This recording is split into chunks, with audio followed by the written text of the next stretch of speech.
Hi there, this is Mr. Evans. This video looks at some paper 3 hints and tips. Basically, all I've done is gone back to the 2024 examiner's report. And if you do get nothing else from this video, what I suggest is go back and look at previous paper 3s. Now, as you are probably aware, if you're doing Edexcel Paper 3, each year they tell you an industry to revise, and then the exam paper is based on that industry. My first tip, however, is to spend more time on learning the content that's laid out in the Edexcel specification rather than the industry. And a big part of that is going back and looking at previous paper 3s. Lots of students are reluctant to do that for paper 3 because obviously they're on different industries. This year in 2025, the suggested industry is the music industry. Last year it was fashion. The year before that it was cars. So each of the paper 3s is going to have a different focus. Nevertheless, I still think it is very valuable to go back and look at the examiner's reports for those papers and look at the way the questions are laid out, etc. Because the more familiar you are with the paper, the better. The trap that students fall into is they spend too long revising the industry and not enough time revising content. So tip number 1 is to make sure that you aren't focused on becoming an expert in the music industry this year or in clothing the year before, but you are looking at previous papers and the content on the spec. Now, these are the bullet points that Edexcel have suggested that you focus on. Now, I'm not suggesting that you completely disregard these and do no preparation, okay? But I would say maybe 20% of preparation on this, if that, and the vast bulk of the preparation looking at past papers, looking through the spec, making sure you know all the key terms, etc. Now, the smart way to use this is to sort of have a look at these. Okay, it says here, for example, bullet point 3, that you need to revise business growth. Well, if you go to the spec and you look through, 3.2.2 is all about business growth. So I would be having a look at business growth, at those topics in 3.2.2. Roles and qualities of entrepreneurs. I can't remember exactly which bullet point it is, but that is, I'm pretty sure it's 1.5.1. Okay, but you can just go and look and you can put in roles and qualities of entrepreneurs as a little search to the spec, and it will take you to where it is. And, you know, you can not quite guarantee, but you can almost predict that there's going to be a question on the roles and qualities of entrepreneurs in the context of setting up music events. So how should you spend that sort of 15 to 20% of your revision time? You guys, these are just comments from the examiner's reports just to back up what I'm saying. You can pause the video and have a read of these. Okay, but basically the first bullet point said all questions are accessible without prior research. So it literally says here, this is the examiner, not me. All questions in 2024 were accessible without prior research because they provide a case study. However, if you have completed research from the pre-release information, you were able to bring in examples to support. So it's a balance, guys, and the balance is, I would say, roughly 15 to 20% preparing on the music industry, 80% elsewhere. And for that 20%, I am becoming more impressed by AI and what it can do. I would be using AI if I were a student preparing to help me. ChatGPT, Microsoft Copilot, there's a whole bunch of models that you can use for free. The key thing when you're using AI is the quality of the prompt. Here, you can just pause it and have a read of this prompt. You can actually just copy that. This prompt is focused on that first bullet point. Okay, but it's basically asking ChatGPT or whatever model you're using to do a brief summary of what you need to know about the bullet point, and it will return a much better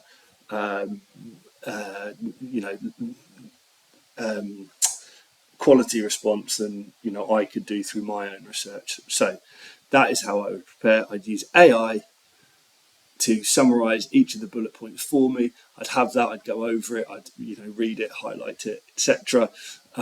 Test yourself on it, that's the most important thing.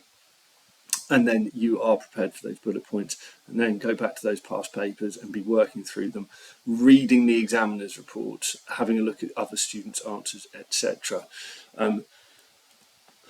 Okay, so tip 2 is knowing how to structure your answers. And again, I'm just going to change screen here. Okay, so all I've got here is the examiner's report from 2024. Okay, I recommend going back, have a look at the 2023 ones. You are going to get loads of value from looking at previous student answers and these little results plus tips that they give you. Okay, it's always very rewarding, I would say, and confidence building for my students, I think, when we have a look at some of the questions that Edexcel, some of the student answers that Edexcel have released as examples of, say, 10-mark answers.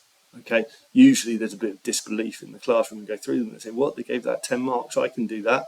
Okay, so it's usually sort of very confidence building. Okay, so tip number 2, know how to structure your answers.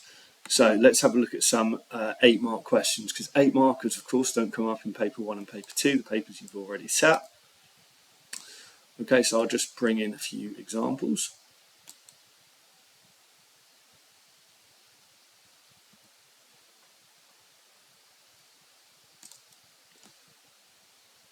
Okay, so we've got some examples here from last year, some examples from the year before when it was cars, but you'll notice how it's always assess to, assess how to. Obviously you need to read the question in full, but assess to financial consequences. How do you do that? You talk about financial consequence number 1 of operating as a private limited company. So, for example, private limited companies have limited liability. You can explain why that might be good, and then you can explain why actually that might not be so good. Okay, another financial consequence of operating as a private limited company. Point number 1, you get to control who the owners are. Evaluation, maybe that's not so good because you're not a public limited company, and public limited companies can raise lots of money because they're selling to anyone.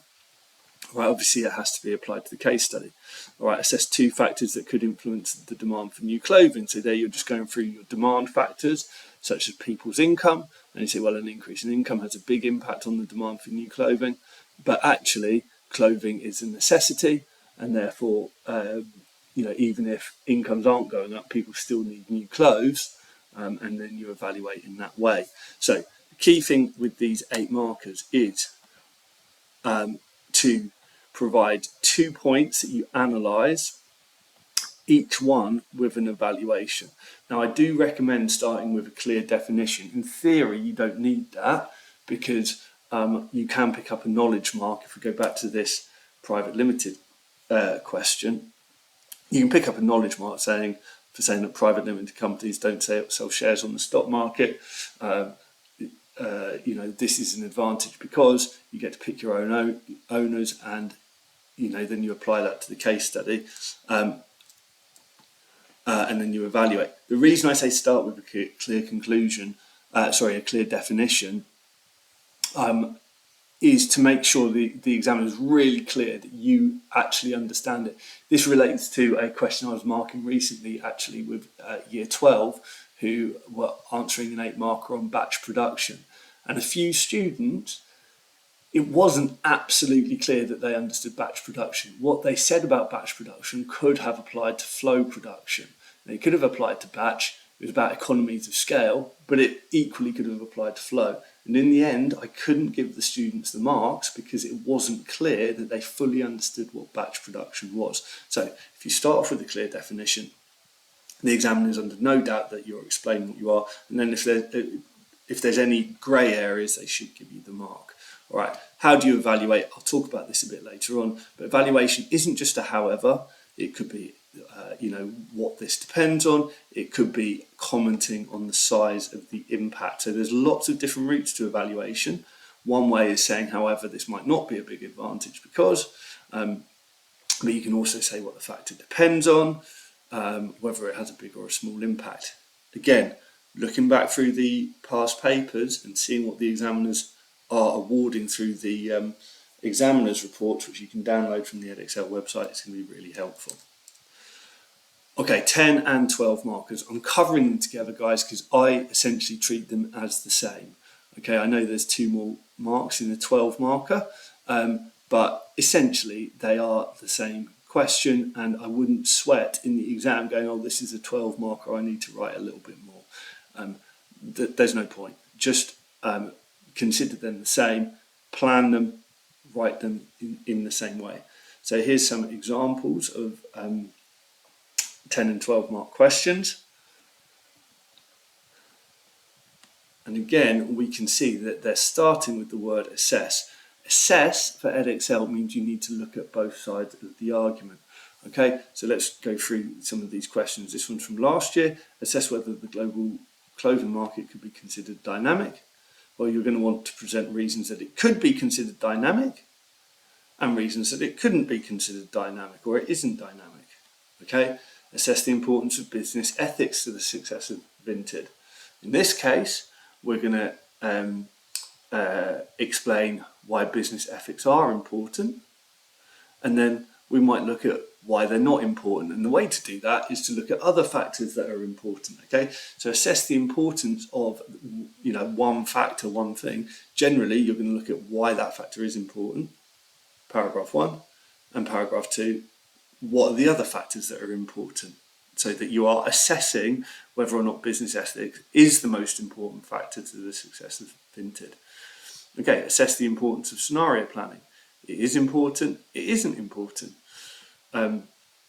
Okay, in extract F, assess whether Jonathan Trumbull's liquidity position has improved from 21 to 22. Okay, this case they're asking us to use some quantitative data. Now that's definitely going to happen in an extended question, 10, 12, 20 marks in paper 3. So make sure you're revising your sort of financial models, your quantitative stuff, because you're going to have to use that. But essentially you're going to say, yes, it has improved, or no, it hasn't improved. I couldn't find and assess the benefits of, but in this case, you're going to look at it is beneficial, paragraph 1. It isn't beneficial, paragraph 2. So there are ways to structure your 10 and 12 markers. Both of them will get you to the top. Can get you to the top grade, and I'll give you some examples in a minute. But the most simple way to approach this is benefits or the pros and cons, benefits and costs, agree, disagree. Right? There is nothing wrong with that. I see sometimes students do pro, however, con, however. That is just not necessary, because what examiners want you to do in the assess question is look at both sides of the argument. If you cover, one side of the argument in paragraph 1 in detail using the case study, and then the counter argument in the next one, you don't need those howevers. Where you need however, let's just say the question is assess the benefits of just in time, right? You could structure it like this, where you do benefit 1 of just in time is, however, benefit 2 of just in time is, however. So benefit 1 of just in time might be that you have lower costs because you don't have to store stuff. However, you might lose economies of scale on your order, which increases your costs. Benefit 2 is that you can customize stuff to customers' wants and needs because you're not holding any stock. So when the customer orders it, they get to customize. However, they have to wait, and that's bad for customer service. Okay, so if you're doing pros and cons, you don't need the however, because you're covering both sides of the argument there. You do need the however if you're answering benefit 1, benefit 2, because they want you to assess, which to Edexcel means look at both sides of the argument. All right, important or not important, importance of factor one, importance of other factors. So you've got a bunch of ways that you can answer this. What I suggest is you read the question, pick the structure you're going to do a brief little plan, and then answer.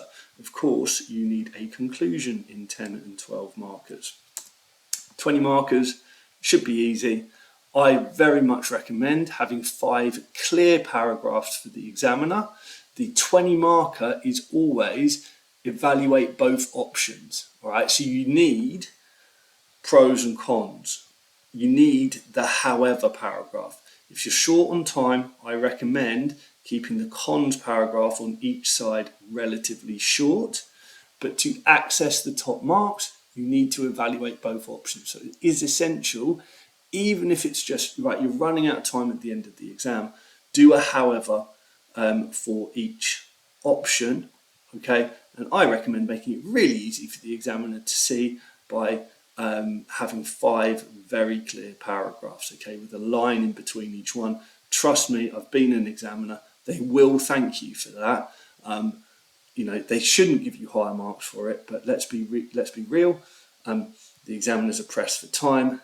If they just get to see a big mass of text, they do not like that. Okay, make it really clear where your pros and cons are. And again, planning in advance and making sure that you know what you're going to say in each paragraph before you start is going to make your answer a lot better. All right. So tip 1 was to revise content rather than the industry. Tip 2 was know how to structure your answers for each question. Tip 3 is know how to demonstrate the assessment objectives. So the assessment objectives are knowledge, which you can show via definition. Application, using evidence from your research if relevant. The danger of doing loads of research is that students come in with loads of examples that they want to use and show off, and actually it's not relevant to the question. So, not making sure that you've got loads of examples, making sure you know the content and you can answer it is more important. Only use evidence from your research if it's relevant to answering the question. If it's not relevant, don't try and squeeze it in. Okay, this is from the examiner's report, this bit in italics.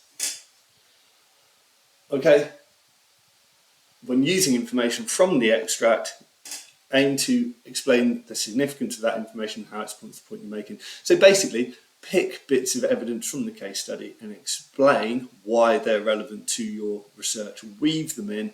I always think it's good to have sort of 3 to 4 bits of specific application per paragraph that you build on. All right, an application can be about the industry, it could be about the business. Okay, it might be something that you've used in a previous question if there's a relevant calculation, etc. All right, analysis. For higher level marks, aim for more than one line of argument. So this is from last year's examiner's report. I think for me that means not necessarily more than one line of argument in one paragraph, but you need to cover both pros and cons. You need to look at more than one factor. You can't get above 5 or 6 marks if you've only looked at one side of the argument. Okay, so that's relatively simple. All right, how to evaluate. Now this is something that students can struggle with. So there's a bunch of ways that you can evaluate, either in your conclusion or when you're putting forward the counter argument. Okay, so you can look at the other side via however. Simple way to show evaluation, looking at pros and cons. Edexcel consider it that when you bring in a counter argument, look at the other side, that is evaluation. Right, another way, evaluation literally means to put a value on something, so you can comment on the size of the impact. So a little sentence at the end of your paragraph saying, well, I believe this, although I've said this, it will only have a small impact because. All right, saying what the factor depends on. This is only relevant if, the economy is going well. Because if the economy is not going well, then ... So that's saying what the factor depends on. You can prioritise factors. Here's a little phrase you could use. Whilst this is important, it is less important than ... You could talk about long and short-term impact. And coming to your supported recommendation is evaluation. So evaluation isn't just looking at the other side of the argument. There's a whole bunch of ways that you can show evaluation in that 8 marker. or in your 10 and 12 markers to show the examiner that you're evaluating your points. Okay, in relation to evaluation, let's talk about conclusions. Conclusions can be brief in a 10 or 12 marker. Now, I think I'm guilty, and many teachers are, of trying to get their students to write the perfect conclusion. Now, this is why it's so important to read the past examiners' reports, right? Knowing that you can do a brief conclusion in the 10 and 12 marker. If you struggle with time, just have a look at this conclusion here, which was in answer to the question, assess the importance of scenario planning, a 10 marker from last year. Now, this answer got 10 marks. The student says, in conclusion, which I quite liked at the start of a conclusion. Okay, some teachers don't. I think it's fine. In conclusion, comma, I think scenario planning is quite important as there is changes in expansion of e-commerce and lots due to creditors. This needs to be accounted for to minimise risk. All right, simple. The question was assess the importance of scenario planning. This student has said it's quite important and explained why. Okay, and that's all they've done. Now, it did follow on from some detailed both sides of the argument, but this is all they wrote for their conclusion. So this is from the examiner's report, not me. When writing judgments, aim to refer back to the question and address it directly. And when I'm telling my students to write a conclusion, I say, first thing you need to do is answer the question. Leave the examiner in no doubt that you've answered the question. Don't say it could be this and it could be that. You can say, it depends on this if you want to, but just simple, answer the question and make sure the examiner can see that you've done that. A good conclusion will give one or two overall reasons for your judgment, which may, for example, relate to the type of business. So you could say, well, this is a small business, and therefore this is the conclusion. However, if it were a bigger business or if it grows, then actually this won't be so important because. Okay, it is not effective to repeat previous arguments in your overall conclusion unless these are further developed. So those are all comments from the examiner. Right, the examiner tells us we can use market objective, product situation. These, the market is about customers and competitors. Objectives are about what the company is trying to do. The product is about the specific thing that the business is selling. Is it high price, low price, income elastic, or an inferior good? Is it price elastic, price inelastic? Any stuff about the product that's relevant, and their situation. Situation just about covers any bit of application. Okay, now this is an example of a conclusion from a 20 marker. This got 20 out of 20. Now, obviously you can pause it and read this, but we can see a couple of things in here. The student has underlined aim because they know that they're looking for objective. The student has underlined dynamic market because they know that they're looking for information about the market. All right. Now, it's a very detailed conclusion, all right? They've brought in a couple of other tricks as well, which we'll come back to and have a look at in a minute. But I recommend students pick, one or more of these in their conclusion. So first of all, any good conclusion is going to answer the question and justify it using MOPS. You don't need to bring in all of it, but certainly bringing in one or two elements of this and making it really clear to the examiner that you have is going to be beneficial. You could talk about short and long term. All right, so you might do this from the start of the answer. So you say, I recommend that they don't do this, although it has these short-term benefits, and you can list them. In the long term, actually the cost to their brand image is going to be so great that it's going to have detrimental long-term impacts, and therefore, they shouldn't do it. All right. Another way of showing evaluation is to make a recommendation, then identify the biggest issue with that recommendation and why, despite that issue, it can be overcome, it can be solved, or why, despite this issue, do you still recommend it? Okay, so this is, we're dealing with business here, we're dealing with reality. There are going to be problems. with your conclusion, so recommending how you can overcome that's going to be really helpful. Or you can say what it depends on. So if we just come back here and look at this, we can see they've talked about the business may face high cash outflows. That's a short-term cost, but it's outweighed by the long-term benefits. Okay, so this student can see short and long-term. Also, the question was about operating in China or Turkey.